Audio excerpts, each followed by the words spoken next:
ഇന്ത്യക്കെതിരെ പരസ്യ ഭീഷണിയുമായി പാകിസ്ഥാൻ പ്രതിരോധ മന്ത്രി ഖ്വാജ ആസിഫ്. സിന്ധു നദീജല കരാർ നിർത്തിവെക്കാനുള്ള തീരുമാനം മാറ്റമില്ലാതെ തുടരുമെന്ന് ഇന്ത്യ വ്യക്തമാക്കിയതിനു പിന്നാലെയാണ് ഭീഷണി.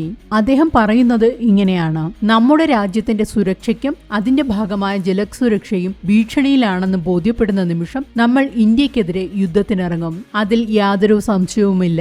ജലവിതരണം തടസ്സപ്പെടുത്താൻ ഇന്ത്യ അസാധാരണ വേഗത്തിൽ നീങ്ങുന്നുവെന്ന് തെളിവ് ലഭിച്ചാൽ സൈനിക നടപടിയെക്കുറിച്ച് ആലോചിക്കും എന്നും ഖ്വാജ ആസിഫ് കൂട്ടിച്ചേർക്കുന്നു. 2025 ഏപ്രിലിൽ 26 പേരുടെ മരണത്തിനിടയാക്കിയ പഹൽഗാം ഭീകരാക്രമണത്തെ തുടർന്നാണ് 1960-ലെ സിന്ധു നദീജല കരാർ താൽക്കാലികമായി നിർത്തിവെക്കാൻ ഇന്ത്യ തീരുമാനിച്ചത്. അതിർത്തി കടന്നുള്ള ഭീകരവാദത്തിനെതിരെ പാകിസ്ഥാൻ വിശ്വസനീയവും ശക്തവുമായ നടപടികൾ സ്വീകരിക്കുന്നവരെ കരാർ പുനഃസ്ഥാപിക്കില്ലെന്ന നിലപാടിലാണ് ഇന്ത്യ.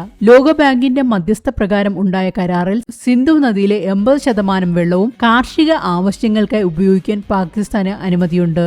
എന്നാൽ വിഭവങ്ങൾ കൈകാര്യം ചെയ്യുന്നതിലെ പാക് സർക്കാരിന്റെ കടുത്ത പരാജയമാണ് നിലവിലെ ജലക്ഷാമത്തിന് കാരണമെന്ന് വിദഗ്ധർ ചൂണ്ടിക്കാട്ടുന്നു. ആഭ്യന്തര പരാജയം മറച്ചുവെക്കാനും ജനങ്ങളുടെ ശ്രദ്ധ തിരിച്ചുവിടാനുമാണ് പാകിസ്ഥാൻ പ്രതിരോധ മന്ത്രിയുടെ ശ്രമമെന്നും ഇവർ പറയുന്നു.